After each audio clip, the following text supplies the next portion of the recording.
el contexto de la historia de Bolivia, no cabe duda de que esta es la página más dramática de las que le ha tocado vivir a la nación.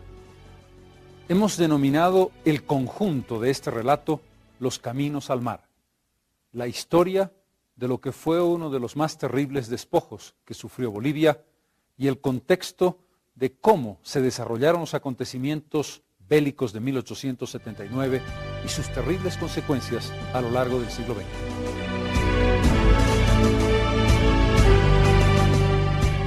Uno de los grandes problemas de un país que en 1825 nació con más de 2 millones de kilómetros cuadrados de superficie fue la imposibilidad de sentar soberanía real sobre gran parte de esos territorios fuera del ámbito andino en el que estaba enclavado el centro político, económico y social del país. Más allá de las montañas, a Bolivia le costó muchísimo abrir sus brazos a los llanos y mucho también abrirlos al occidente, es decir, a la costa sobre el Pacífico, que heredó con absoluta justicia y sin discusión alguna desde el punto de vista jurídico de la etapa colonial y de la etapa prehispánica. El gran drama allí fue que Bolivia no tenía una población lo suficientemente importante. Fue tan crítico el asunto que cuando en 1879 Chile invade Antofagasta, más del 80% de la población que vive en esa ciudad es chilena. Y eso va a facilitar muchísimo el momento de la invasión y la toma rápida de la ciudad de Antofagasta. No había intereses económicos bolivianos, no había inversiones bolivianas. La mayor parte de las inversiones en el litoral boliviano eran o inglesas o chilenas, para hablar de las más importantes. Allí había también intereses brasileños, americanos y otros. Una dificultad adicional, absolutamente comprensible, pero que fue crucial. Para llegar desde La Paz hasta Cobija, se demoraban 3 semanas y más quienes estaban intentando comunicarse, quienes iban de viaje, quienes hacían intercambio comercial. Para comunicar, por el contrario, Santiago de Chile, Antofagasta o Cobija, por mar, por supuesto, se tardaban menos de 4 días. Esas son varias de las razones que explican por qué a Bolivia le costó tanto el concepto de la soberanía y por qué perdió la guerra, además de las razones militares, políticas, de los intereses económicos, que sin duda fueron importantes. Intentemos ahora hacer un seguimiento de qué pasó en esos años terribles del siglo XIX.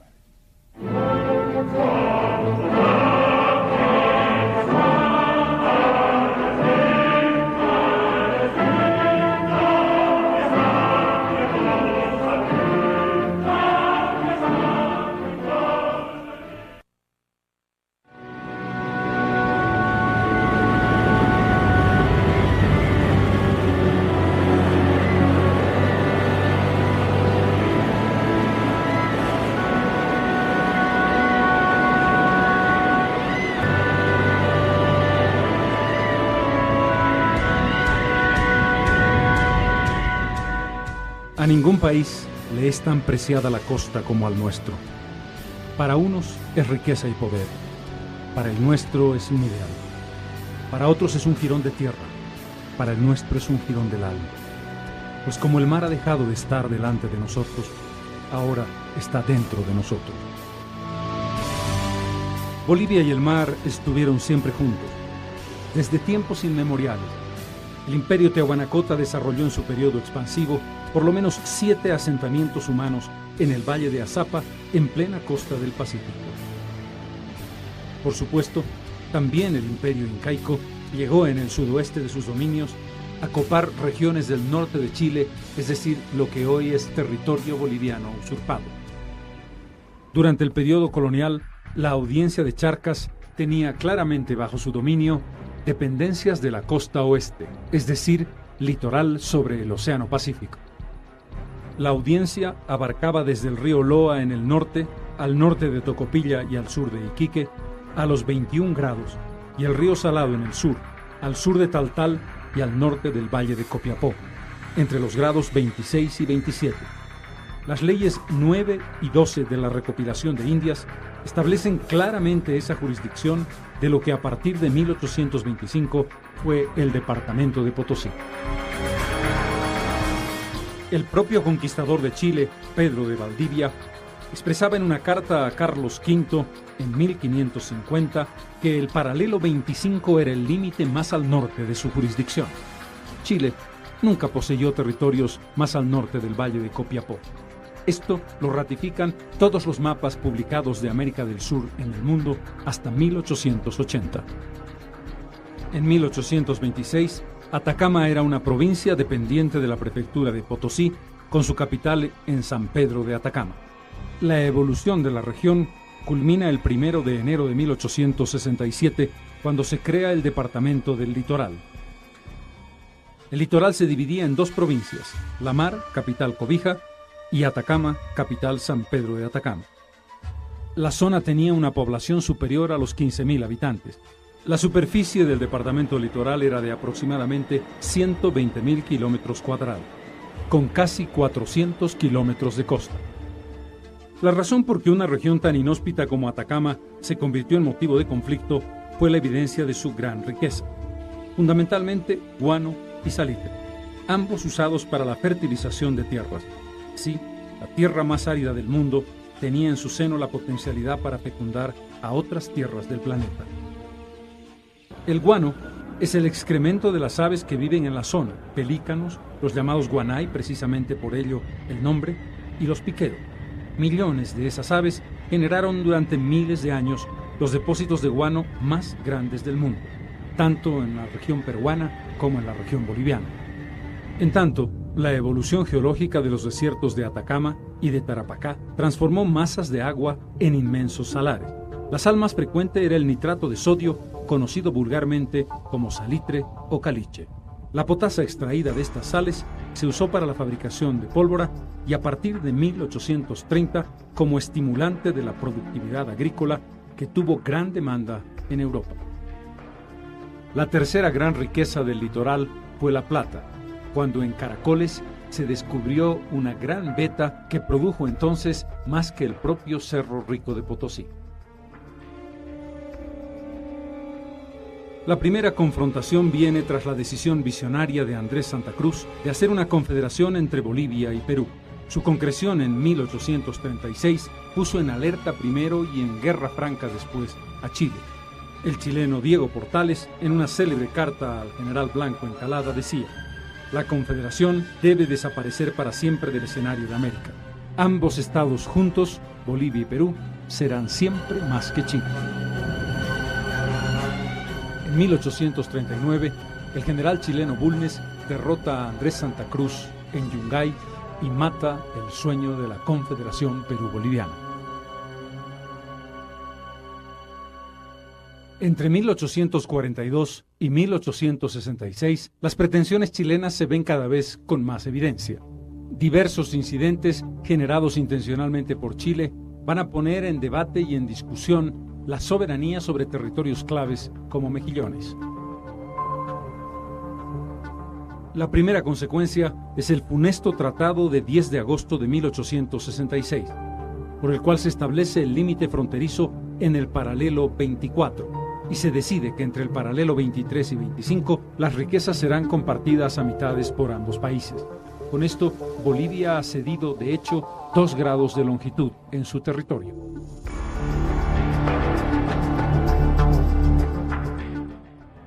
En 1873, Bolivia y Perú firman un tratado secreto de defensa mutua en caso de agresión chilena. En 1874, los ministros Mariano Baptista y Carlos Walker Martínez de Bolivia y Chile firman el tratado que sería el detonante de la guerra.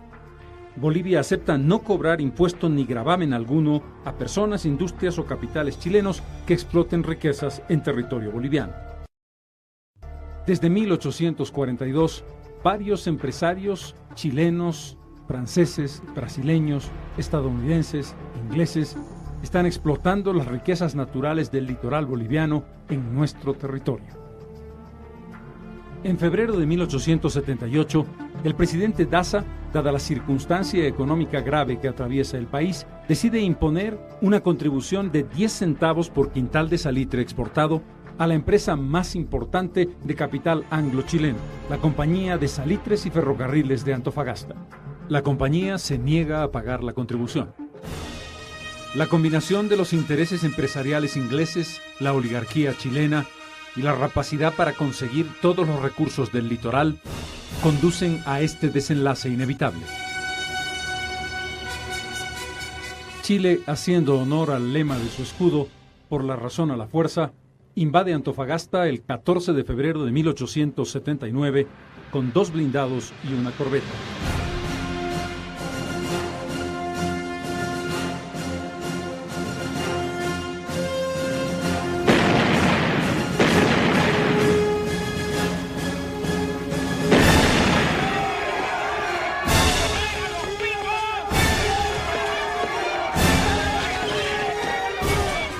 La escasa fuerza boliviana, menos de 200 hombres, es fácilmente derrotada y Antofagasta cae en manos chilenas.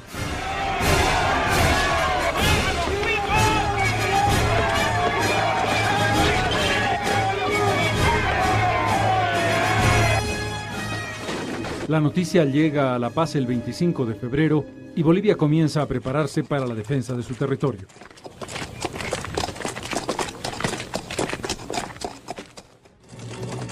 El 23 de marzo se produce la Batalla de Calama. Un destacamento chileno compuesto por más de 550 hombres ataca a los defensores bolivianos al mando de Ladislao Cabrera. Son apenas 135 patriotas. Entre ellos está Eduardo Avaroa, que organiza la defensa en el puente del Topáter sobre el río Loa. La superioridad numérica chilena arrasa a los defensores. Muchos están muertos, otros se han retirado ante la inutilidad de la defensa. Pero Avaroa, herido en la garganta, enfrentó a un contingente abrumadoramente superior de soldados de Chile. Dispara y mantiene a raya a los atacantes hasta que se le acaba la munición. Está débil y moribundo. Los oficiales chilenos le intiman rendición. Y Avaroa, convertido en un emblema, responde con la frase que lo llevó a la inmortalidad: que se rinda su abuela, carajo. 2 disparos le ciegan la vida.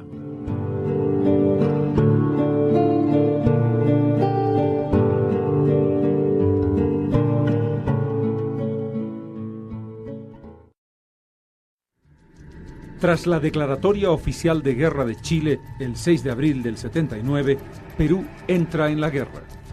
Chile intenta desde el principio romper la alianza. Para ello envía a Gabriel René Moreno para llevarle al presidente Daza lo que se conoció como las bases chilenas. La idea es una alianza boliviano-chilena contra el Perú. Bolivia debe reconocer la soberanía chilena al paralelo 23. Chile se compromete a ayudar a Bolivia a apropiarse de parte de la costa peruana, Tacna y Arica. Tras conocer la propuesta, el presidente Daza la rechazó de plano.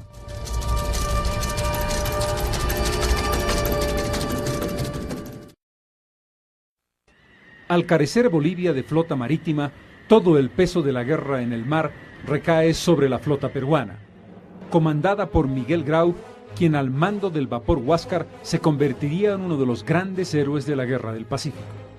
Durante casi 6 meses, el Huáscar de Grau pone a raya a toda la flota chilena y domina esa zona del Océano Pacífico.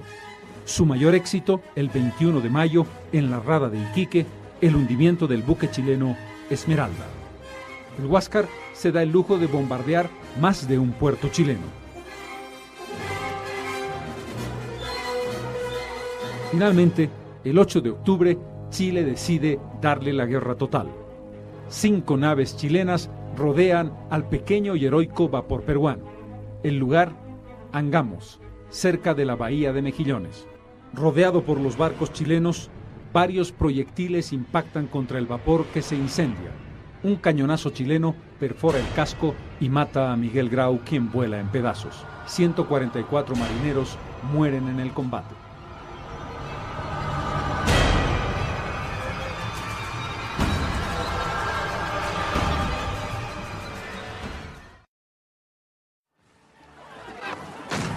El primer ataque sobre territorio peruano se da en Pisagua. Las tropas aliadas, con el agua en la cintura, defienden heroicamente la zona, hasta que finalmente son derrotadas y es tomada la punta de rieles estratégica para el avance chileno sobre territorio del Perú.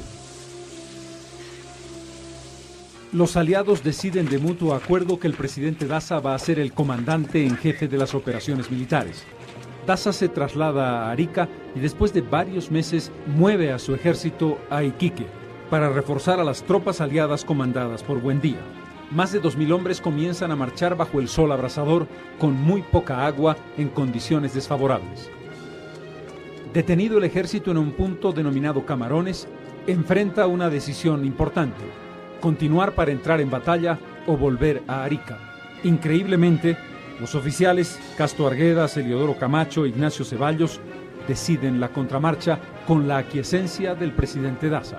Se produce la vergonzosa retirada de Camarones, que fue uno de los baldones mayores de nuestro ejército en la Guerra del Pacífico. La consecuencia inmediata es el desastre de San Francisco, en las proximidades de Iquique. Casi 11.000 soldados boliviano-peruanos enfrentan a casi 7.000 chilenos parapetados en las alturas de San Francisco. A pesar de un heroico ataque en el que se destaca el regimiento Illimani, los defensores detienen el ataque y obligan a la retirada del ejército aliado. Se produce un desbande completo y los chilenos pueden tomar Iquique sin el menor problema. El 27 de noviembre en Tarapacá, el saldo del ejército aliado conducido por Buendía enfrenta un ataque de casi 4.000 soldados chilenos. Las tropas aliadas, conducidas con serenidad e inteligencia, tienen éxito esta vez y tras un furioso combate, sobre todo en la quebrada próxima al pueblo, dejan un tendal de más de 500 muertos del ejército chileno. Es el triunfo militar más importante del ejército aliado Perú-boliviano. En tanto, el presidente Daza le ha encargado al general Narciso Campero la organización de una división, la quinta, para ir a reforzar a las tropas bolivianas en el campo de batalla. Se conoció como la División Errante. Inexplicablemente, Campero recorre durante meses kilómetros sin entrar en combate. Al comenzar diciembre del 79, se produce el ataque boliviano a Tambillos, liderizado por el jefe del pequeño destacamento de francotiradores Rufino Carrasco, Mariano Colodro y Mariano Palacios. En el desfiladero de Tambillos derrotan a 2 regimientos chilenos, dejando más de un centenar de bajas entre muertos, heridos y prisioneros. El general Campero no continúa el ataque.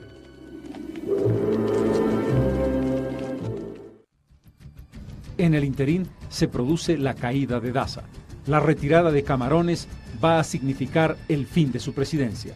El 27 de diciembre de 1879, un grupo de oficiales bolivianos comandados por Eliodoro Camacho derroca a Daza en pleno territorio de combate. Mientras tanto, el presidente Prado del Perú, también de manera inexplicable, abandona Perú, se dirige a Europa con el pueril argumento de ir a comprar naves de guerra para enfrentar a Chile. Prado no volvería al Perú. Se hace cargo de la presidencia Nicolás de Piérola mediante un golpe de Estado.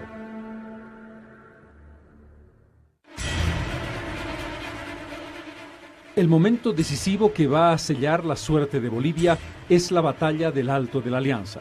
Allí está como comandante en jefe de las tropas aliadas el general boliviano Narciso Campero. La zona está próxima a la ciudad de Tacna. La batalla se inicia el 26 de mayo de 1880. Chile ha preparado 19.000 hombres para tomar la ciudad, al mando de Manuel Baquedano. Las fuerzas aliadas son solamente 12.000 efectivos. Entre las 9 de la mañana y las 3 de la tarde se combate fieramente. El episodio más destacado, la intervención heroica de los colorados de Bolivia, que cargan para reforzar la debilitada a la izquierda de Camacho. El empuje de los colorados representó un fuerte avance aliado que hizo retroceder a la división chilena y resistió con entereza la carga de caballería de Yávar. Allí estuvieron Felipe Ravelo, Bustillo, González y otros jefes bolivianos. Fue el último momento en que se pudo pensar en una victoria aliada. Chile había mantenido en reserva una división y casi toda su caballería que inicia el ataque final al comenzar la tarde, desmoronando la defensa aliada. Más de 5.000 muertos y heridos, con una alta proporción de jefes y oficiales, quedaron regados en el campo de batalla. Los destacamentos Murillo y Zapadores de Bolivia y Tacna del Perú fueron la última resistencia. Tacna cae en manos de Chile al finalizar la tarde de ese 26 de mayo. La agotadora caminata de los días anteriores a la batalla fue determinante para encontrar a los soldados bolivianos agotados, sedientos, sin resto físico suficiente para las horas durísimas de combate que tuvieron que enfrentar. Bolivia se retira de la Guerra del Pacífico tras la caída en el Alto de la Alianza y Narciso Campero vuelve al altiplano para ser elevado a la máxima jerarquía de la República. Es elegido por el Congreso presidente constitucional de Bolivia. La guerra duró todavía varios años, hasta 1883. Chile ocupó por mucho tiempo territorio peruano y la propia capital del Perú, Lima. Bolivia, tras la Guerra del Pacífico, quedó cercenada en lo más importante de su acceso al mundo, el litoral, hasta entonces libre y soberano. 120.000 kilómetros cuadrados perdidos y más de 400 kilómetros de costa cercenados a la patria.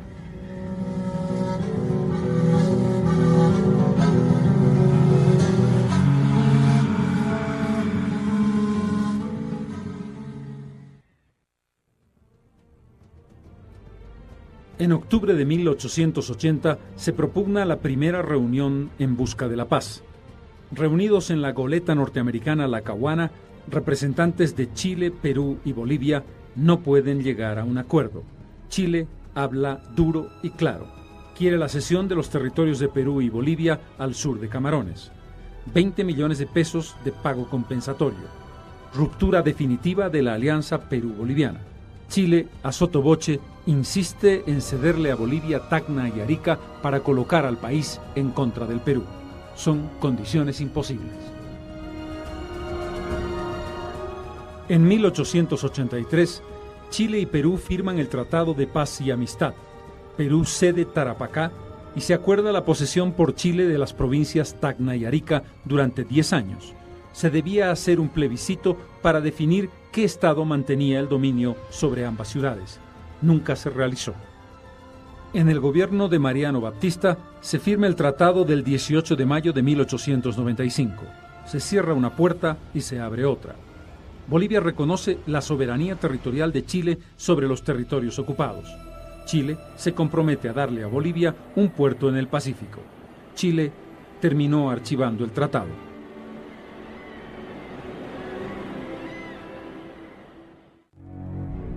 Unos meses antes del tratado, había sido asesinado cuando volvía a Bolivia, fue en Uyuni, el expresidente Hilarión Daza. Nunca pudo iniciar su defensa de lo que había ocurrido en la Guerra del Pacífico.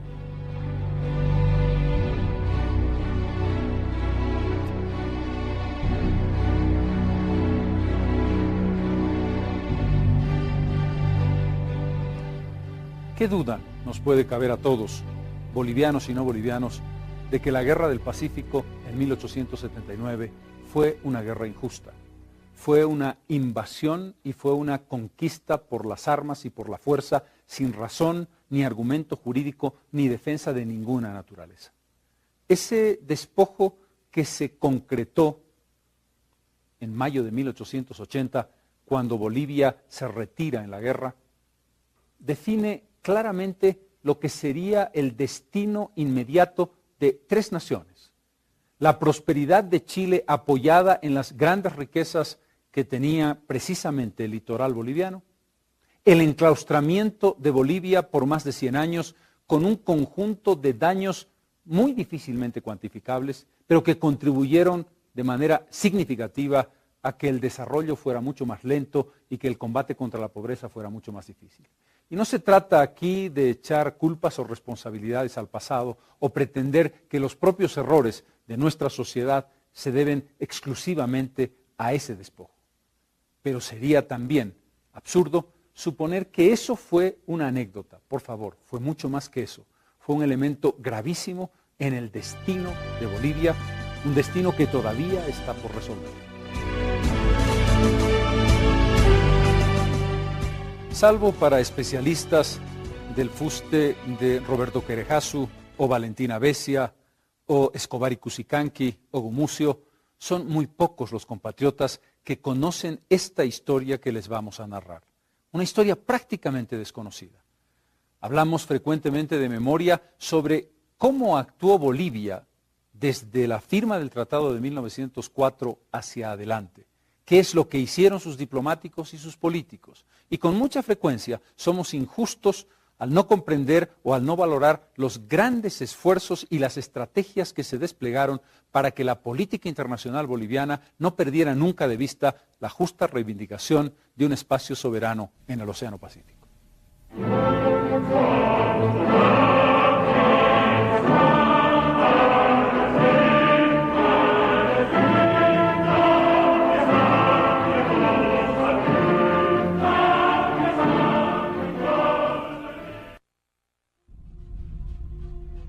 La prepotencia de los invasores se refleja claramente en la nota del embajador chileno Abraham Kenning, que en 1900 le escribe a su par boliviano: Chile ha ocupado el litoral y se ha apoderado de él con el mismo título que Alemania anexó al imperio la Alsacia y la Lorena.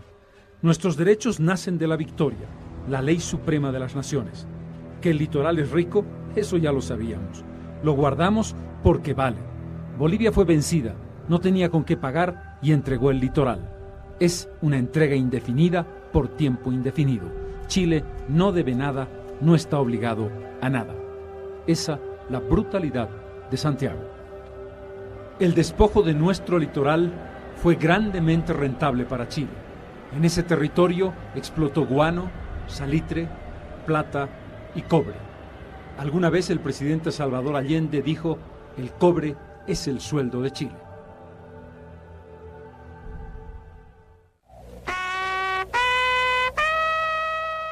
Durante todo el periodo de posguerra hay un gran debate entre pragmáticos y guerristas, quienes reivindican una guerra para recuperar el litoral y quienes dicen que Bolivia no está en condiciones ni económicas ni militares de enfrentar a Chile, y que por el contrario, dada la necesidad de un espacio de exportación de minerales, hay que llegar a un acuerdo con Chile. El debate va a culminar en 1904, en el gobierno del liberal Ismael Montes. Una mentalidad empresarial condujo a pensar que el desarrollo de los ferrocarriles y el libre tránsito eran compensaciones que valían el sacrificio de ceder definitivamente el litoral. Pensaban que Perú iba a obstruir una cesión de un puerto, Tacna o Arica. Pensaban que en los hechos ya el litoral estaba administrado y explotado por Chile, cuya decisión de perpetuarse en él era irreversible. Había que cerrar la página como se hizo con el Acre y mirar al futuro. No se dieron cuenta de la gigantesca y dramática consecuencia del aislamiento y encierro para el desarrollo económico de Bolivia y el impacto emocional que marcó al país durante más de un siglo. El 20 de octubre de 1904, el canciller de Chile, Emilio Bello Codecido, y el embajador plenipotenciario de Bolivia, Alberto Gutiérrez, firman el Tratado de Paz y Amistad, que se puede resumir así: Bolivia reconoce el dominio absoluto y perpetuo de Chile sobre los territorios ocupados. Chile se compromete a construir a su costo un ferrocarril entre Arica y La Paz. La parte boliviana pasará a propiedad de Bolivia 15 años después de terminada la obra. Chile se compromete a cubrir la garantía de hasta un 5% sobre el capital invertido por Bolivia en varias líneas férreas en territorio boliviano. Chile paga a Bolivia 300.000 libras esterlinas y reconoce a perpetuidad el libre derecho de Bolivia de transitar por su territorio y sus puertos. Nadie puede consentir libremente para perder la libertad, y eso es lo que ocurrió en relación a Bolivia con el Tratado de 1904. Entonces, a la agresión militar viene la agresión jurídica. Estábamos amenazados, los territorios ocupados seguían en esa condición y por lo tanto Bolivia no tuvo más remedio que aceptar términos de lo que ha venido a ser un tratado leonino.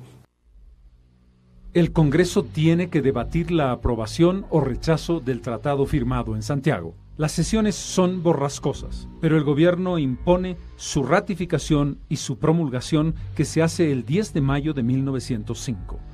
Valientes parlamentarios como Sáenz, Ramírez, Arrieta, Argandoña, Paz, Campero, se van a oponer virulentamente a la firma del documento, pero sin éxito. está el tema del Acre, hay una presión que venía ejerciendo el Perú desde fines del siglo XIX sobre el sector de Madre de Dios, y por lo tanto la soledad de Bolivia en ese momento era francamente dramática. Posiblemente se podía haber quizá logrado un documento no tan terriblemente duro para lo que es el país, pero yo creo que hay que enjuiciar ese momento en función de las circunstancias históricas que se estaban viviendo. El Tratado de Paz ha cedido por un plato de lentejas la totalidad del territorio del litoral boliviano. Las compensaciones económicas de infraestructura y de libre tránsito ciertamente no podrán equivaler nunca a 120.000 kilómetros y 400 kilómetros de costa, ni al espíritu ni a la vinculación de una nación que nació con acceso soberano al Océano Pacífico y que vio desde 1879 cercenado uno de los brazos esenciales y una de las arterias más importantes para su vida, su desarrollo y su futuro.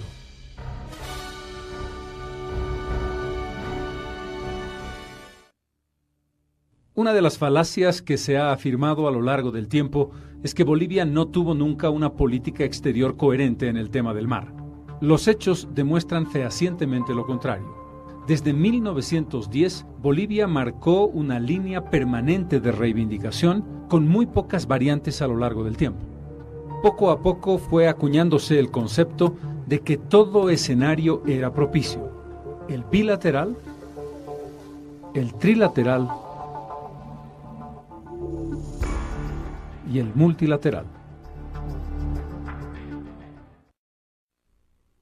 El 22 de abril de 1910, el canciller de Bolivia, Daniel Sánchez Bustamante, hace una propuesta formal a los gobiernos de Chile y Perú. La propuesta se resume en 2 puntos: que Chile y Perú dejen de tener frontera común, como ocurrió antes de la Guerra del Pacífico, en que el territorio boliviano interrumpía esa frontera por más de 400 kilómetros. Y que Tacna y Arica, en parte o en su totalidad, pasen a ser propiedad de Bolivia y se conviertan en sus puertos naturales de salida, considerando la gran costa tanto peruana como chilena. El memorándum de Sánchez Bustamante cayó como una bomba en Santiago, que respondió rápidamente sobre la imposibilidad de su aplicación y propuso irónicamente que la solución era una confederación entre Chile y Bolivia. En buen romance, la absorción de Bolivia por parte de Chile. Perú respondió con simpatía y cautela, pero ya sobre la base de la respuesta negativa chilena. La importancia está en que es primera vez que Bolivia oficialmente plantea la idea de una salida soberana al mar, más allá y respetando el Tratado de 1904.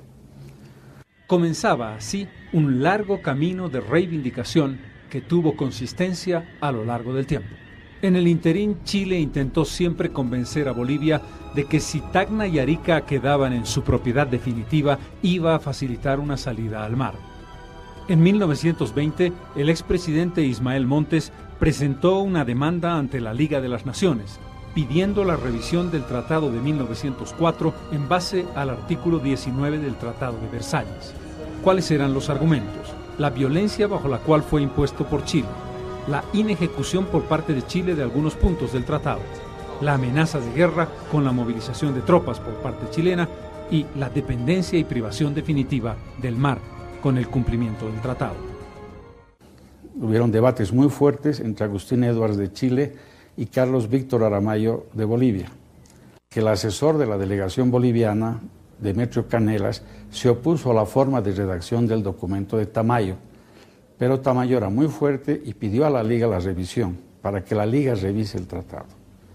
En septiembre de 1921, la Asamblea de la Liga de Naciones consideró el tema y manifestó: tal como ha sido presentada la demanda boliviana, es inadmisible, pues la Asamblea de Naciones no puede modificar por sí misma ningún tratado. En 1923, Ricardo Jaimes Freire, embajador de Bolivia en Santiago, propuso nuevamente ante Chile la revisión del Tratado de 1904 para generar la posibilidad de que Bolivia vuelva a un acceso soberano al mar. La respuesta chilena fue que era posible la disposición de una recuperación de un acceso al mar sin necesidad de revisar el Tratado de 1904, cerrando nuevamente las puertas en ese sentido. En 1926, el presidente de los Estados Unidos, Calvin Coolidge, dio a conocer un arbitraje entre Chile y Perú, estableciendo la obligatoriedad de un plebiscito en Tacna y Arica que decidiera a qué país querían pertenecer ambas ciudades. Sin embargo, el plebiscito nunca se realizó. Estados Unidos nombró al general Pershing para dirigir el plebiscito. Pershing se trasladó a Tacna, se trasladó a Arica, pero luego denunció de que la campaña de Chile era muy fuerte y hacía imposible llevar adelante el plebiscito. Se discutieron fórmulas alternativas: neutralizar los territorios, crear un Estado independiente, entregar una parte o la totalidad de ellos a Bolivia. En 1879, quien luego fuera presidente de Chile, Domingo Santa María, había establecido que no podía asfixiarse a Bolivia y que tenía que entregársele una salida libre y soberana al Océano Pacífico. Sobre esa base, el secretario de Estado de los Estados Unidos, Frank Kellogg, propuso el 30 de noviembre de 1926 que el territorio de Tacna y Arica fuera cedido a Bolivia y que Bolivia pagase por ello una indemnización a Chile y Perú. Chile entonces mostró buena disposición para otorgar una faja de territorio y un puerto a Bolivia. Perú, en cambio, dijo que los pactos existentes entre Chile y Perú no contemplan la intervención de una tercera potencia en el arreglo de una controversia. Esto cerró las posibilidades de que la propuesta Kellogg fuese considerada en serio. El 3 de junio de 1929, Chile y Perú le ponen un gigantesco candado a la legítima demanda de reivindicación marítima de Bolivia. Ambos países llegan a un acuerdo.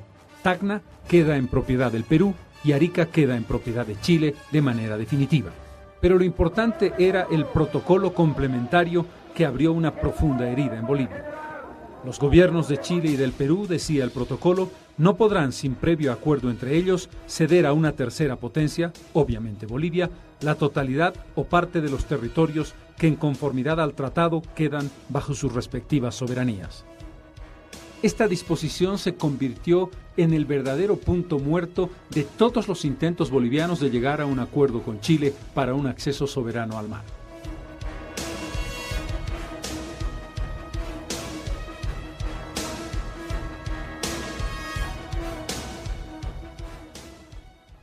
La octava cláusula, con el número o la letra H, trataba que ninguno de los dos podría ceder territorio a una tercera potencia sin permiso de la otra. Y nuestro embajador Eduardo Díez de Medina presentó una protesta ante los Estados Unidos que estaban propugnando la negociación. Era una especie de padrinos de la negociación. Estados Unidos se sorprendió de esta cláusula y se molestaron y ordenaron sacarla del acuerdo. Finalmente, el acuerdo fue suscrito para la satisfacción de Estados Unidos sin la cláusula H. Pero apareció un protocolo secreto. En realidad, el protocolo era secreto para los Estados Unidos, que significó una gran protesta en Bolivia y una desazón de Bolivia en su relación con Leguía. Entre 1947 y 1950, en los gobiernos de Herzog y Urrolagoitia, el embajador y ministro de Relaciones Exteriores Alberto Ostria Gutiérrez inicia una de las negociaciones más importantes entre Bolivia y Chile, que se convirtió en el pivote de la lógica que Bolivia siguió a lo largo de los años sucesivos en el tema de su reivindicación. Para 1948, la idea estaba perfectamente delineada. ¿En qué consiste el proyecto de acuerdo? El gobierno de Chile cede a Bolivia una faja de territorio al norte de la ciudad de Arica hasta la actual frontera con el Perú, en una extensión que incluya el ferrocarril Arica-La Paz y sobre la base de que en dicha faja exista una porción de costa apropiada para un puerto. Chile transfiere a Bolivia la sección chilena del ferrocarril Arica-La Paz. Bolivia compensará a Chile con aguas de sus lagos en el altiplano que permitirán el riego de vastas zonas del norte chileno. Chile se compromete a gestionar el asentimiento del gobierno del Perú para las referidas sesiones. El proceso, liderizado por la parte boliviana por el embajador Ostria Gutiérrez, fue largo y estuvo a punto de culminar positivamente en 1950. La actitud más positiva en Chile la tuvo el entonces presidente González Videla. En la oposición en su país estaba, como siempre, Conrado Ríos Gallardo, enemigo de Bolivia. En Bolivia también hubo oposición. Franz Tamayo la liderizó, criticando duramente al gobierno. Entonces, hay que recordarlo, no se conocían los graves perjuicios que se hubiesen producido en el caso de concretarse el acuerdo por el tema del equilibrio ecológico precario del lago Titicaca, que hubiese sido roto con un riego de esa naturaleza al norte de Chile. El desenlace de este esfuerzo fue inesperado. Se debió a la intervención del presidente de los Estados Unidos.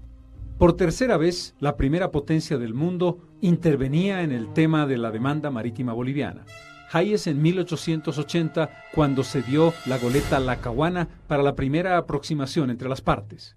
Coolidge, a través de su secretario de Estado Kellogg, en 1926. Y esta vez, directamente el presidente Harry Truman, que el 25 de marzo de 1951, al inaugurar la reunión de consulta de los cancilleres americanos en Washington, dijo: «Me gusta pensar en un proyecto sobre el que hablé con el presidente de Chile, mediante el cual se desviarían las aguas de aquellos lagos en las elevadas montañas entre Bolivia y Perú para hacer en la costa occidental de Sudamérica un vergel para Chile y Perú, a cambio de dar a Bolivia un puerto de mar en el Pacífico».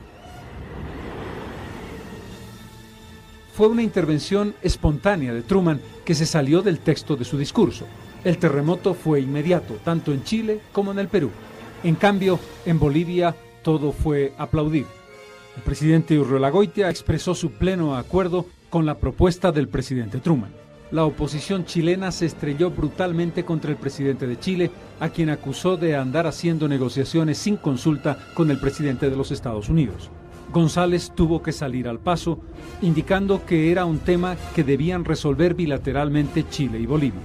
Terminaba diciendo: como puede apreciarse, se trata de un primer paso en un terreno que será necesario explorar minuciosamente. Eso es todo lo que hay en concreto hasta ahora. Se cuidó también de mencionar que era importante que el Perú participase en la decisión, de acuerdo al protocolo de 1929. El Perú, en cambio, fue contundente. El presidente Manuel Odría, en un comunicado oficial, dijo claramente: consideraba que las declaraciones de los presidentes de Estados Unidos y de Chile solo reflejan la opinión personal de ambos. Recordaba que no se podía tomar ninguna decisión sin la aquiescencia de Perú de acuerdo al Tratado de 1929, y recordaba también que las aguas del lago Titicaca pertenecen en condominio a Bolivia y Perú y que ningún país por su propia cuenta podía decidir sobre su destino. Por segunda vez, Perú bloqueaba las posibilidades de un acceso soberano de Bolivia al mar. Ante las grandes protestas que se dieron en los tres países, González Videla lo llamó a José Gutiérrez y le pidió esperar un tiempo para que bajen o se calmen las aguas. Entonces ambos, de mutuo acuerdo, quedaron en no seguir avanzando.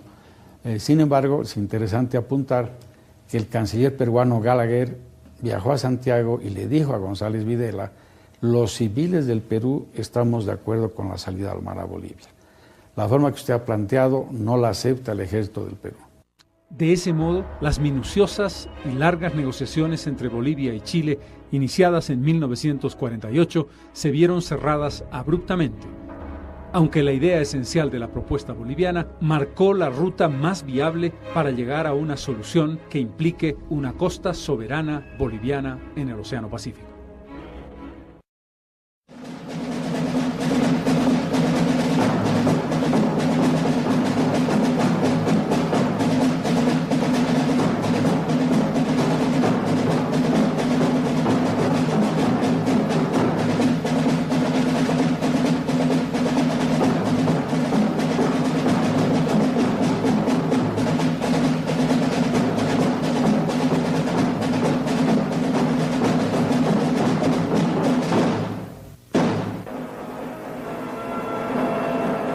En marzo de 1952, el gobierno de Bolivia, presidido por Hugo Vallivian, decide la repatriación de los restos de nuestro máximo héroe en la Guerra del Pacífico, Eduardo Avaroa.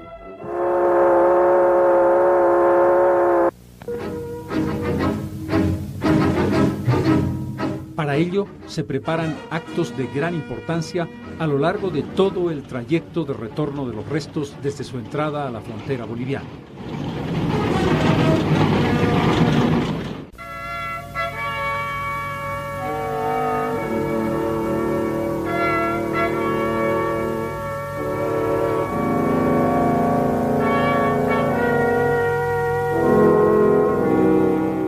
Abaroa y todo lo que simbolizaba es recibido con solemnidad en la ciudad de La Paz el 23 de marzo de 1952.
...73 años después de su heroica muerte, Abaroa vuelve a la patria. Los restos del prócer, los restos del héroe máximo del Pacífico, son recibidos con gran emoción y con un homenaje que merecía a lo largo de todo ese trayecto, como vimos en las imágenes. En muchos sentidos, el 23 de marzo y la significación simbólica de la fecha se convierte en un punto referencial que tiene un modelo y un ejemplo, porque creo que Eduardo Abaroa, un civil, un hombre de escasos recursos, un hombre que tenía un trabajo profesional en lo que entonces era territorio boliviano, estuvo dispuesto a dejarlo todo para defender ese jirón de la patria. Y ese es el mensaje más importante, el compromiso de un boliviano con su responsabilidad, no solamente ante la historia, sino sobre todo ante el país que él sentía en ese litoral que se perdió en 1879 y que se reivindica a partir del ejemplo que dio precisamente Abaroa.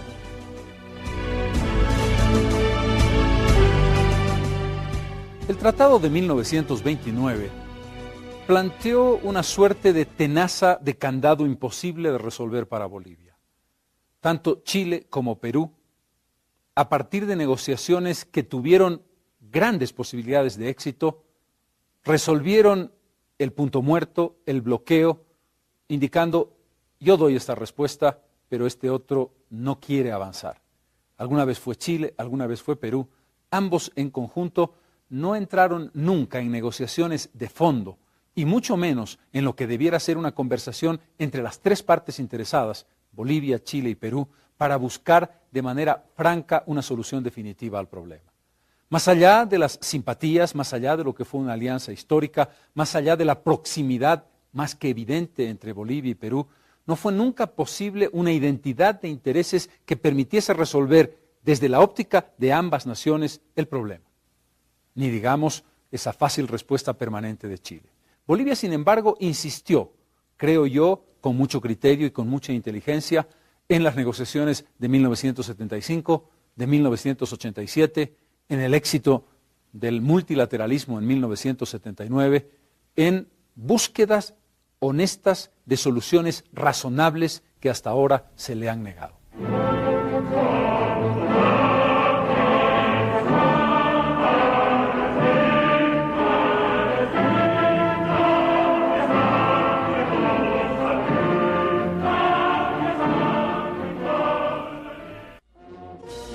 Los gobiernos de la Revolución Nacional iniciaron su relación con Chile desde un punto de vista práctico. Había que hacer viable la exportación de petróleo boliviano y había que hacerlo por territorio chileno. El interés bilateral era, en consecuencia, trabajar sobre acuerdos de complementación económica. En 1955, y por primera vez en la historia entre ambos países, se produjeron 2 visitas oficiales. En enero, la visita de Paz Estenssoro al presidente Ibáñez del Campo de Chile en Arica.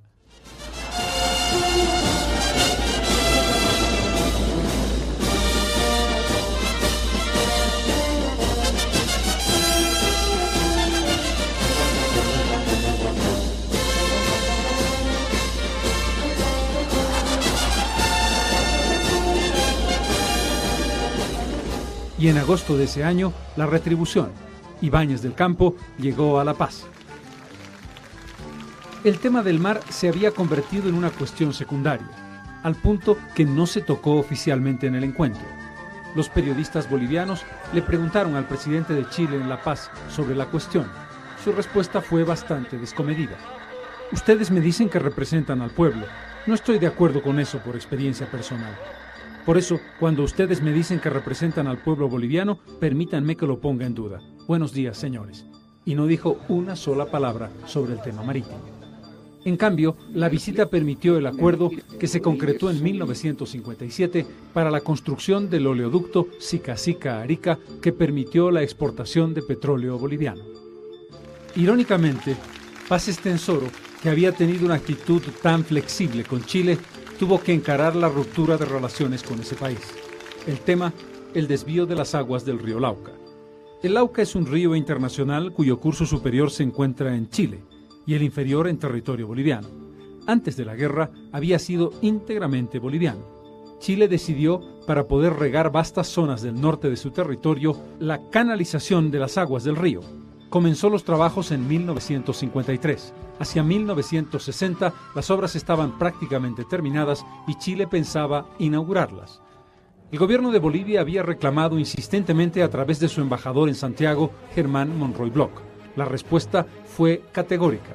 Usaremos esas aguas cuando lo veamos conveniente. Firma en una nota Carlos Martínez Sotomayor. El gobierno boliviano protesta frente al gobierno de Alessandri. El canciller Felman Velarde envía una comunicación de protesta a la Organización de Estados Americanos por lo que considera una agresión. Cualquier río que comparten 2 países debe ser de aprovechamiento mutuo y ninguno de ellos puede actuar unilateralmente para desviar o modificar su curso. La OEA se limitó a hacer un llamado amistoso para que Bolivia y Chile acudan a medios de solución pacífica. Por esa razón, en 1962, Bolivia suspende su asistencia a la OEA y a todos los organismos del sistema, manifestando que había una clara ineficiencia por parte de esa estructura. Ante la acción chilena y la ineficacia de la OEA, Bolivia decide romper relaciones diplomáticas con Chile el 15 de abril de 1962. La interrupción de relaciones marcó desde el punto de vista moral un aspecto muy importante. La ruptura de relaciones permitió a Bolivia dejar sentado ante la comunidad internacional que sí había un problema pendiente. Más allá del tema del Lauca, estaba el tema de la reivindicación marítima. A partir de entonces, la reanudación de relaciones diplomáticas estuvo siempre condicionada a la solución del problema marítimo.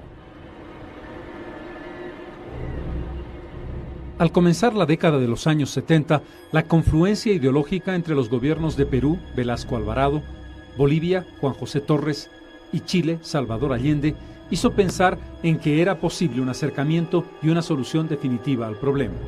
Si bien extraoficialmente se sabe que Salvador Allende tenía posiciones positivas en relación al tema, la caída del gobierno izquierdista de Torres en Bolivia impidió conocer si en efecto habían posibilidades reales de un acuerdo entre los 3 países. En el otro extremo del péndulo, se produce una coincidencia ideológica a mediados de los años 70 entre los gobiernos de Chile y Bolivia. Están al mando 2 dictadores, Augusto Pinochet y Hugo Banzer. Pinochet está viviendo un momento de fuerte aislamiento internacional. La condena mundial a su gobierno ha dejado a Santiago totalmente aislado. Por esa razón, Chile piensa que un acercamiento con Bolivia puede generar un cambio en la opinión sudamericana e internacional. En ocasión de la toma de posesión del presidente Geisel en Brasilia, se produce una reunión informal entre Pinochet y Banzer. Nos alejamos del grupo con el que estábamos y entramos a una habitación donde allí yo le dije al presidente Pinochet que ya que los políticos o los civiles no habían podido hasta esa fecha avanzar nada en nuestro problema marítimo, que tenía todo el deseo de que dos militares pudieran entenderse.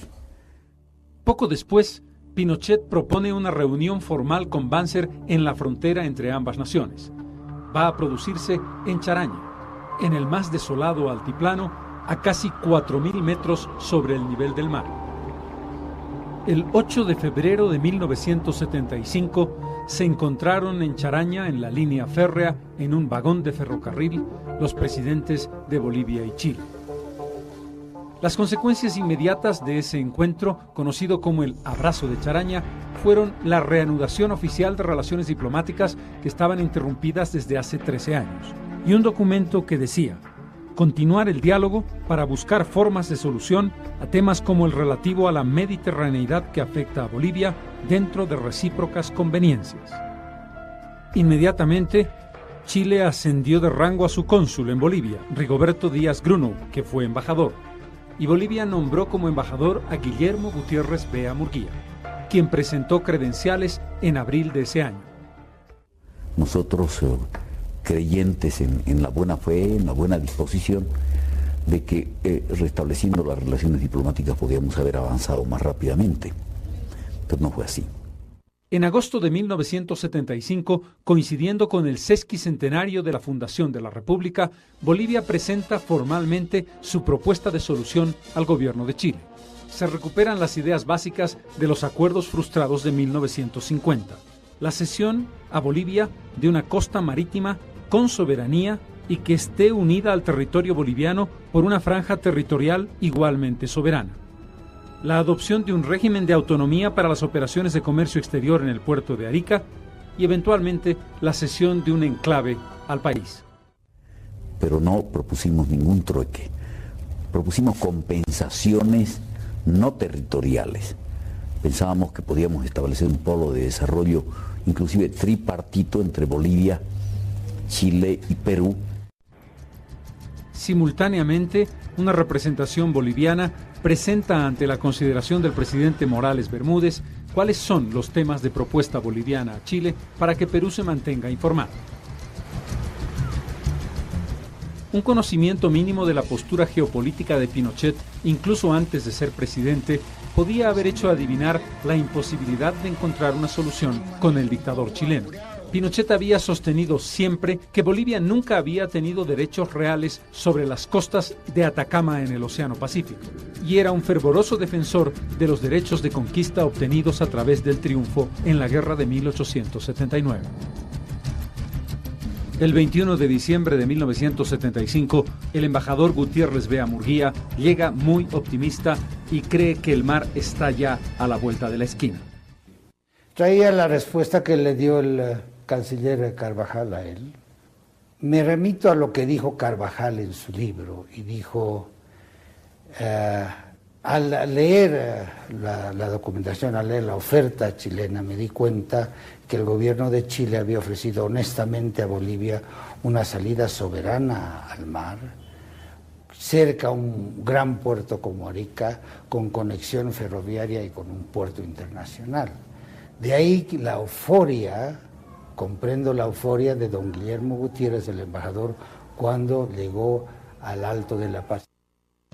Muy pronto Chile hackeó al presidente Banzer. La contrapropuesta fue canje de territorios por una superficie equivalente a la que Chile cedería en el corredor de acceso al océano. Era, y Chile lo sabía, una píldora que Bolivia no podía tragarse. Aquí el presidente del Comité Cívico me dijo, mi general, si el trueque de territorios hay que hacerlo para volver al mar, hay que hacerlo. Y si algún departamento como Oruro y Potosí se consideran afectados en ese trueque, Santa Cruz ofrece recorrer sus límites territoriales y compensar al departamento. La opinión pública boliviana se estrelló frontalmente contra esa posibilidad y descalificó a Banzer en la negociación, imposibilitando un avance que pudiera contar con un respaldo de la nación. A su vez, Perú complicó más el panorama con una respuesta ambigua que en realidad inviabilizaba una solución. El 19 de noviembre de 1976 propuso la aceptación de la soberanía boliviana hasta algo más de 1 kilómetro antes de la propia costa. A partir de ese espacio, planteaba establecer en Arica un área territorial bajo soberanía compartida de Perú, Bolivia y Chile, situada al sur de la frontera peruano-chilena, entre la línea de la Concordia, la carretera panamericana y el casco norte de la ciudad de Arica. Con el paso de los meses, las relaciones se fueron enrareciendo progresivamente y Bolivia se dio cuenta de que el tema de la compensación territorial hacía inviable cualquier salida. El 17 de marzo de 1978, el canciller boliviano Óscar Adriázola comunicaba oficialmente a la Cancillería de Chile la ruptura de relaciones diplomáticas. A propósito de esa estéril reiniciación de relaciones que tuvo que ser suspendida, Marcelo Quiroga Santa Cruz, en 1979, en ocasión del juicio de responsabilidades contra Banzer, dijo: «Jugó en verdad el general Banzer con la historia y rehusó pagar el precio de una decisión individual que hoy carga en la cuenta del país».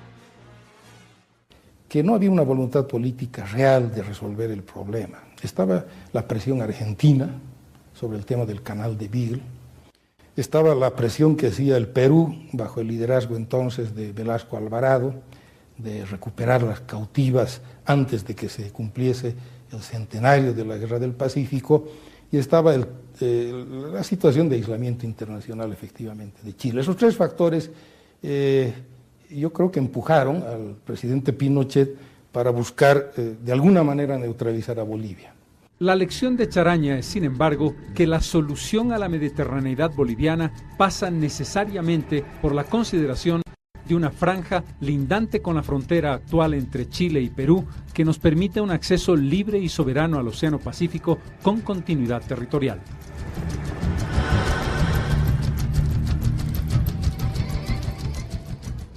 Un año después, el 14 de febrero de 1979, se recordaban los 100 años, un siglo, de la invasión violenta de Chile a la ciudad de Antofagasta. En esa ocasión, el país recordó solemnemente tan infausto acontecimiento.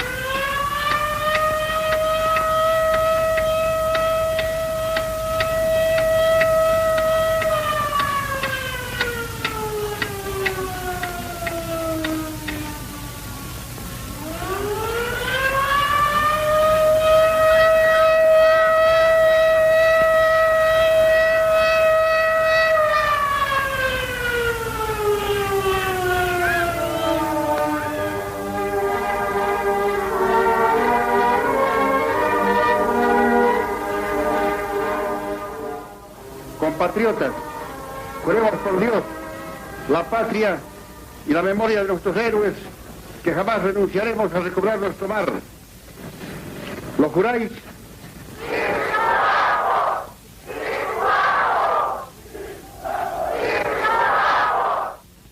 Mi patria tiene montañas, no mar, olas de trigo y trigales, no mar, espuma azul los pinares, no mar, cielos de esmalte fundido, no mar, y el coro ronco del viento, sin mar.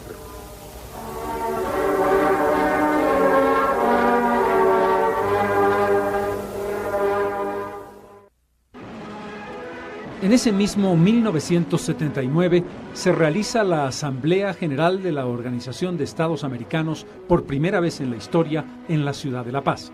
Es presidente Walter Guevara Arce. El gobierno prepara un planteamiento en el que se aprovecha la circunstancia de que Bolivia vive en democracia y Chile está todavía bajo la dictadura de Augusto Pinochet. Este problema jamás fue bilateral en el estricto sentido del término. Se originó en el siglo XIX, cuando las grandes potencias mundiales de aquella época buscaban materias primas sin mucho escrúpulo moral ni político en la forma de obtenerlas.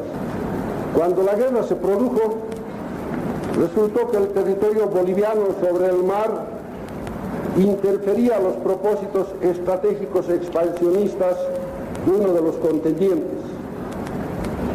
Así fue como nosotros perdimos nuestro territorio, no solo por las riquezas que le eran propias, sino también porque más allá habían otras de superior magnitud, ellos sin contar propósitos de hegemonía en esta parte de América. Lo que Bolivia tuvo desde su independencia, lo que perdió en una guerra manipulada desde lejanas cancillerías, en complicidad con intereses locales, y lo que necesita para desarrollarse en igualdad de condiciones con los otros países del hemisferio, no puede calificarse de simple aspiración. Bolivia logra un éxito rotundo. Por primera vez, la Organización de Estados Americanos reconoce de manera clara y con el voto de todos los presentes, a excepción de Chile, que el tema de la mediterraneidad boliviana es una cuestión que afecta al conjunto del continente y que debe ser resuelta para favorecer los procesos de integración en el conjunto de América Latina. El consenso de la organización respecto a la cuestión marítima boliviana ha demostrado en forma inobjetable que los países americanos consideren a la OEA como el organismo competente para tratar este tipo de problemas. Es una clara afirmación de que existe ahora una vigorosa conciencia en América en sentido de que el enclaustramiento de Bolivia debe terminar. Es por eso que la opinión pública del continente ha...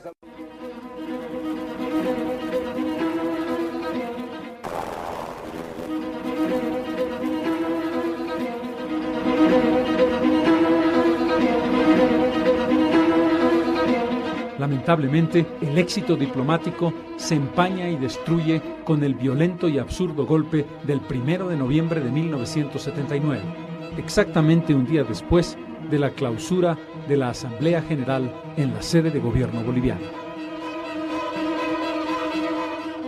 El canciller del gobierno golpista se llamaba Guillermo Bedregal, el mismo canciller que irónicamente en 1987 trató de hacer un acercamiento entre Bolivia y Chile.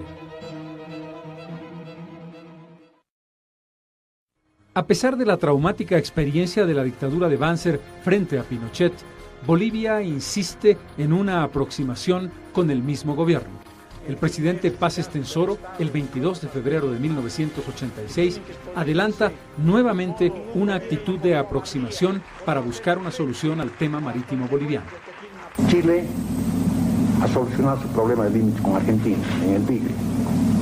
Chile está entendiéndose con el Perú en sus problemas, no solamente de límite, sino de reducción de armamentos, etcétera, etcétera. Entonces vamos a quedar un poco sueltos nosotros. Debemos buscar un camino de entendimiento con Chile. Además, hay una otra circunstancia. Si uno analiza la situación con cada uno de los países vecinos en cuanto a la estructura y dinámica de sus economías, se llega a la conclusión que el país con el que tenemos mayor complementariedad económica es Chile. Para lograr su objetivo, nombra como cónsul general de Bolivia en Chile al prestigioso intelectual Jorge Siles Salinas. El objetivo, reanudar una negociación que permita un acceso soberano al Pacífico. En abril de 1987 se reúnen en Montevideo los cancilleres de Bolivia, Guillermo Bedregal, y de Chile, Jaime del Valle. El objetivo, una nueva propuesta boliviana que permita un acceso soberano al Océano Pacífico.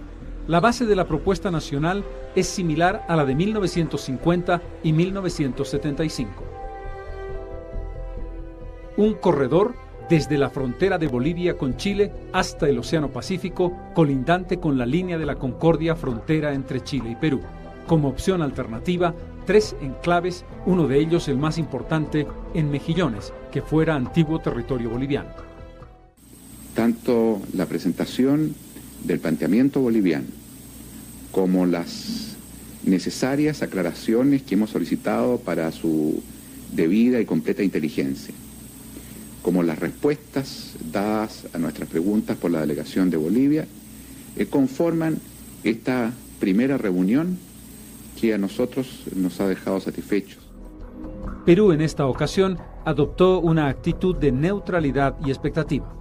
No corresponde en estos momentos, como lo he señalado en reiteradas oportunidades, que el Perú se pronuncie sobre ningún tipo de fórmula concreta sobre el particular ni sobre el tema de fondo en general. Este es un tema que está siendo discutido por los dos gobiernos directamente concernidos, que son Bolivia y Chile. Chile está jugando nuevamente con Bolivia. No ha considerado en serio la propuesta y la respuesta va a ser más brutal aún que la que diera en 1978. En caso de que hubiera algún proyecto, que hubiera una modificación al Tratado de Paz firmado con Bolivia el año 1902, 1909, no me acuerdo, en ese caso necesitaría una ley, pero no hay ninguna modificación. ¿No le corresponde al legislativo estudiar la consulta propuesta por Bolivia?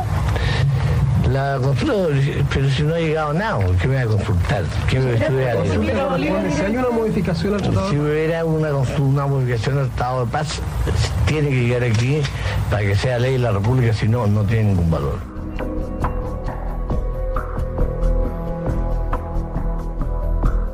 Se trata de un exabrupto, lamentable.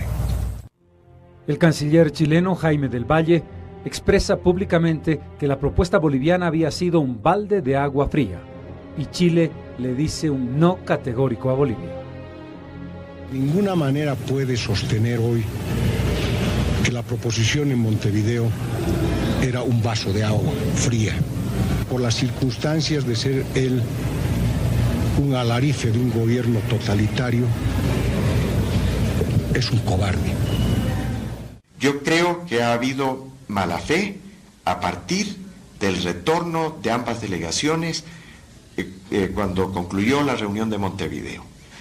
Esta manera tan torpe de agredirnos gratuitamente después de que habíamos presentado nuestra propuesta. Yo siempre me he preguntado por qué el almirante Merino no planteó sus reservas o sus críticas o su decidida oposición a negociar con Bolivia antes del encuentro de Montevideo. Cada pedazo de tierra de esta zona, es seguro que hay manchas de sangre de los que cayeron luchando por conquistar el territorio. Y no lo vamos a entregar nosotros porque nos piden o nos ordenan. Aquí no ordena nadie, nosotros somos soberanos para hacerlo. Señores, posiblemente por un manejo un poco apurado, los señores vecinos han hecho un pedido que no se puede aceptar bajo ningún aspecto. Chile no se vende ni se tranza. Las cosas se hacen de acuerdo a la lógica y de acuerdo al patriotismo de cada uno de nosotros. Pero nosotros no estamos dispuestos ni a vender ni a transar ninguna especie, y menos este territorio.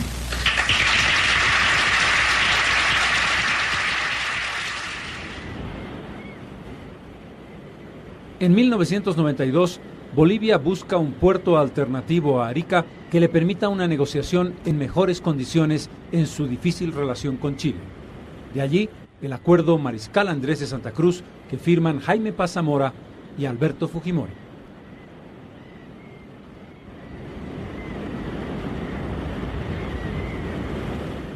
Que me dio la idea cuando yo estaba de canciller de la República fue don Julio Sanginés. Y don Julio Sanginés se presentó en mi oficina con el mapa de Ladislao Cabrera de 1880 y me dijo: ve, Carlos, aquí tú tienes justamente la prueba de que Hilo era de vital importancia para la salida desde la época de Tiahuanaco o antes de Tiahuanaco. Y creo que nosotros deberíamos estudiar la posibilidad seriamente. Bienvenidos sean a Hilo, al Perú, tierra que para ustedes nunca será extranjera. Aquí también tiene su hogar, amigos bolivianos. Que lo oigan los pueblos del mundo, que lo oigan aquellos que pueden y deben oírlo. El mar nos pertenece por naturaleza, o si se quiere, Bolivia pertenece al mar naturalmente. Es un mandato de la geografía, de la historia y de la cultura, y por ello mismo es para los bolivianos casi un mandato del instinto. Y esta verdad está grabada con letras de fuego en la conciencia colectiva del alma nacional. Se trata de la concesión de una zona franca en la ciudad de Hilo y 5 kilómetros de playa para establecer balnearios de descanso bajo la denominación de Bolivia Mar. Lamentablemente, Bolivia no utilizó adecuadamente esas ventajas en Hilo.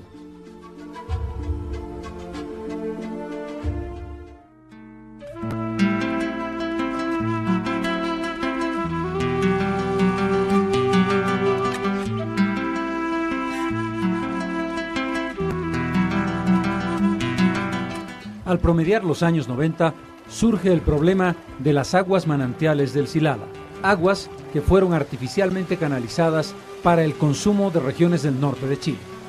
El Silala se convirtió en un nuevo problema de confrontación entre Bolivia y Chile que hasta fines del siglo XX no había encontrado solución. Esas aguas habían sido dadas en concesión sin límite de tiempo por la prefectura de Potosí a la empresa del ferrocarril Antofagasta Bolivia. Y la prefectura de Potosí entonces decide cancelar la concesión a Chile o al ferrocarril Antofagasta porque las aguas eran para las locomotoras a vapor. Y hacía ya 20 años que Chile no usaba locomotoras a vapor, sino locomotoras a diésel. El gobierno de Goni Sánchez de Lozada sacó un decreto o una resolución suprema homologando la resolución prefectural, dando por cancelada la concesión al ferrocarril. El problema surge cuando entra el general Banzer, y el general Banzer, en seguimiento a lo actuado por Sánchez de Lozada en una política de Estado, convoca una licitación para el uso de las aguas del Silala. En ese momento de la licitación es cuando Chile plantea el contencioso diciendo son aguas internacionales, no pueden ser adjudicadas sin que Chile dé su opinión. Bolivia contesta que esas aguas eran naturalmente un manantial que no daba curso a un río Silala y entonces empieza el contencioso. Al finalizar la década de los años 90, Bolivia confirma tras el proceso de capitalización que tiene reservas gigantescas de gas. 52 trillones de pies cúbicos de gas que la convierten en una potencia gasífera del subcontinente. Chile necesita desesperadamente de ese recurso. El gas va a convertirse en un nuevo condicionante que debiera ser favorable a Bolivia en la relación bilateral con Chile.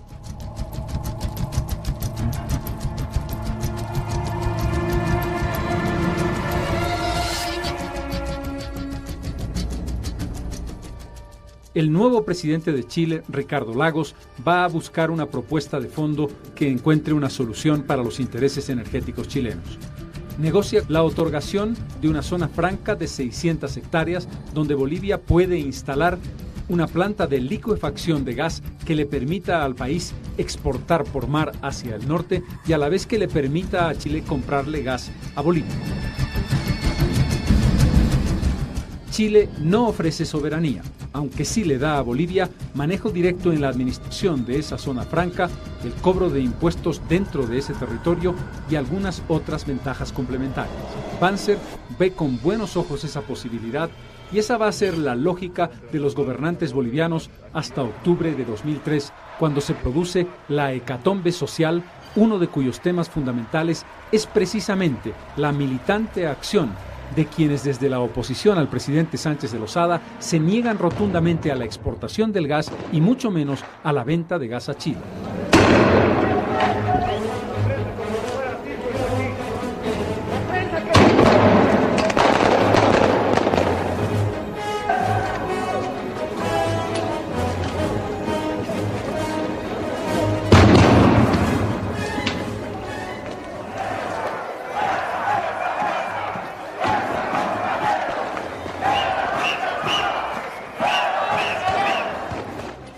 Entre quienes se opusieron más virulentamente a la venta de gas por Chile o a Chile están personalidades que ocuparon cargos fundamentales en el comienzo del siglo XXI, como Evo Morales, Álvaro García Linera o Jorge Alvarado.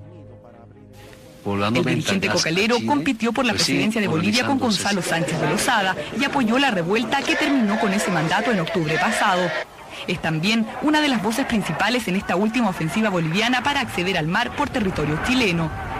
Anunciada la cancelación de su visita, Morales propuso un bloqueo comercial a nuestro país para presionar una respuesta favorable a su reivindicación marítima.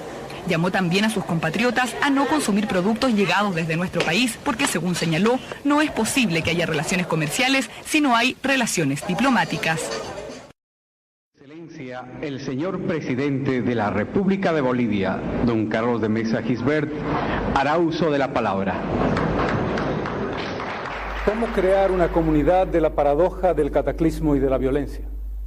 Hay que encontrar una solución a la salida al mar. Por eso yo ofrezco mis buenos oficios para promover una solución a este tema.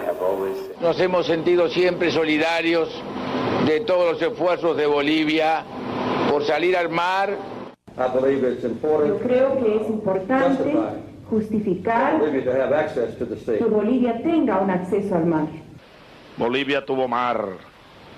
Y aunque se molesten algunos en este continente, lo lamento mucho, Venezuela seguirá reclamando solidaridad con Bolivia en su derecho a las costas sobre el mar, porque Bolivia tuvo mar desde su nacimiento y no es justo que se le haya arrebatado la salida al mar a Bolivia.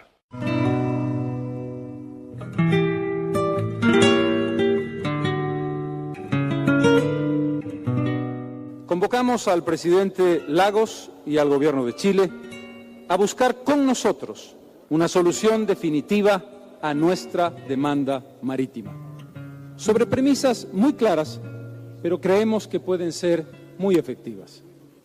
Un diálogo en cualquier escenario, fundamentalmente un diálogo, sea el escenario bilateral, sea el que auspicie cualquier país o grupo de países amigos, sea el que se haga en el marco de la iniciativa de una institución multilateral. Además, una voluntad real de buscar una solución definitiva a este tema. Y en tercer lugar, la capacidad que tengamos de mirar en el horizonte los beneficios que traerá esa solución, no solo para ambos países, Bolivia y Chile, sino también para la región. Chile no tiene temas pendientes con Bolivia. Somos un país serio y en esto hemos cumplido nuestras tareas y las seguiremos cumpliendo. Y cuando ahora en esta reunión se me convoca, tengo la sensación de un gran fracaso. Y si de diálogo se trata, ofrezco relaciones diplomáticas aquí y ahora. Bolivia ha perdido más de 400 kilómetros de costa y más de 120.000 kilómetros cuadrados en esa contienda bélica. Un país que ha perdido una cualidad esencial que tuvo en el pasado, que le significó una pérdida económica incalculable y un perjuicio incalculable que hoy todavía tiene. Y termino indicando que sin duda alguna la reanudación de relaciones diplomáticas es un deseo que Bolivia tiene vehementemente y que por supuesto se concretará en el momento en que se haya resuelto definitivamente el problema. Y la prueba de que el problema existe es que hoy lo estamos discutiendo. Yo soy un militante de ese tu voto, sea sí o no, o blanco o nulo. Tú debes ser también un militante de tu voto y defenderlo. Que ganen o pierdan, con las reglas de la democracia, las únicas posibles. No las de la amenaza, el bloqueo, el amedrentamiento, el secuestro de las ideas. Las ideas hoy son libres y deben correr libremente en un referéndum que hemos peleado durante tantos años y que el 18 de julio será tuyo y mío y de Bolivia. El gas está en tus manos.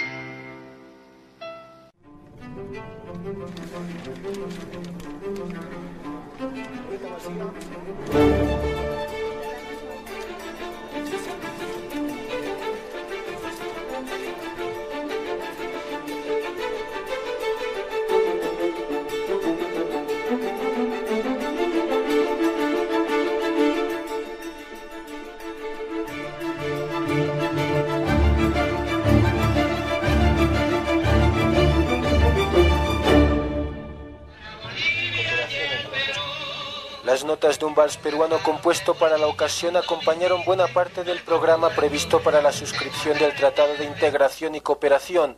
Antes de ingresar al auditorio, los mandatarios y sus comitivas se desviaron ligeramente del programa para acercarse a la orilla del mar. A continuación se dirigieron al auditorio, donde se interpretaron los himnos de ambos países, después de lo cual el alcalde de Hilo entregó las llaves de la ciudad a los dos gobernantes. En su discurso, el alcalde de Hilo prometió todas las facilidades si finalmente su ciudad es escogida como puerto para la exportación del gas boliviano. Tras el discurso, los presidentes abandonaron el recinto para retornar al poco después de descubrir una placa conmemorativa del acuerdo. La ceremonia llegaba a su fin con la suscripción de dicho tratado y los discursos pronunciados por ambos mandatarios. Au nom de l'Assemblée générale, j'ai l'honneur de souhaiter la bienvenue à l'Organisation des Nations Unies à son Excellence M. Carlos Mesa Gilbert, président de la République de Bolivie. El enclaustramiento de Bolivia es un factor que ha frenado nuestro desarrollo. Bolivia nació como país independiente con una costa sobre el Océano Pacífico y hoy demanda un acceso libre, útil y soberano al Océano Pacífico. Una demanda que tiene que ver con razones morales, históricas. Después del nefasto Tratado de 1904, Bolivia hizo esfuerzos permanentes por recuperar un acceso libre y soberano al Océano Pacífico. Sus diplomáticos, con aciertos y errores, mantuvieron una línea constante de demanda y buscaron soluciones inteligentes, creativas y sobre todo razonables. La respuesta permanente y fácil de Chile fue siempre decir categóricamente no. Fue mucho más fácil para la política exterior chilena ser consistente. Bastaba con una palabra, 2 letras, N-O, no. Para Bolivia, en cambio, fue una tarea larga y titánica. Hay que reconocer el esfuerzo de gobiernos y diplomáticos que pusieron lo mejor de sí para conseguir un resultado que sigue siendo una demanda legítima e irrenunciable de la nación boliviana. Lograr un acceso libre, útil y soberano al Océano Pacífico que recupere una cualidad fundamental que le dejó como legado la historia milenaria de la Bolivia prehispánica, colonial y republicana.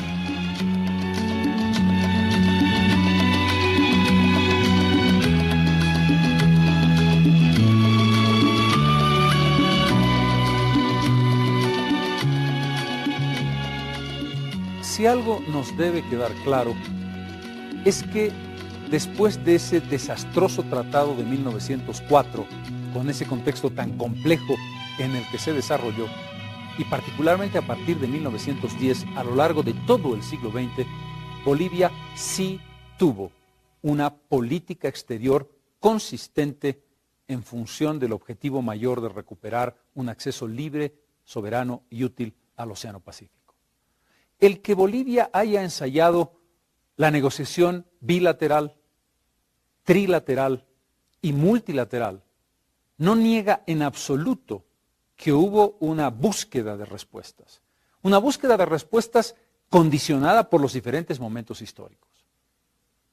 Nuestros ministros de Relaciones Exteriores, nuestros equipos de Relaciones Exteriores, nuestros presidentes en los momentos claves que hemos tratado de seguir detalladamente, demostraron un compromiso con una causa nacional superior. A veces con menor astucia, con mayor ingenuidad, a veces con gran profundidad, pero siempre en una línea que creo que en lo esencial no ha variado. Y me parece injusto insistir en que Bolivia no tuvo una política exterior adecuada, que Bolivia se equivocó permanentemente. La postura chilena, la propia postura peruana, fueron siempre mucho más sencillas, particularmente la de Santiago. Como decíamos en el programa, N, O, no, es todo lo que Chile ha tenido que decir para hacer consistente una política que además tiene que ver con su propio peso específico, económico, político, social, particularmente en la segunda mitad del siglo XX. Esta historia, la dramática historia del litoral boliviano que hemos llamado Los Caminos al Mar, no ha concluido. El objetivo sigue absolutamente vigente y el desafío para los compatriotas, para todos nosotros, es lograr éxito razonable y sobre todo encontrar justicia histórica en algo en lo que creo que no hay duda, Bolivia siempre tuvo razón. Gracias por habernos acompañado.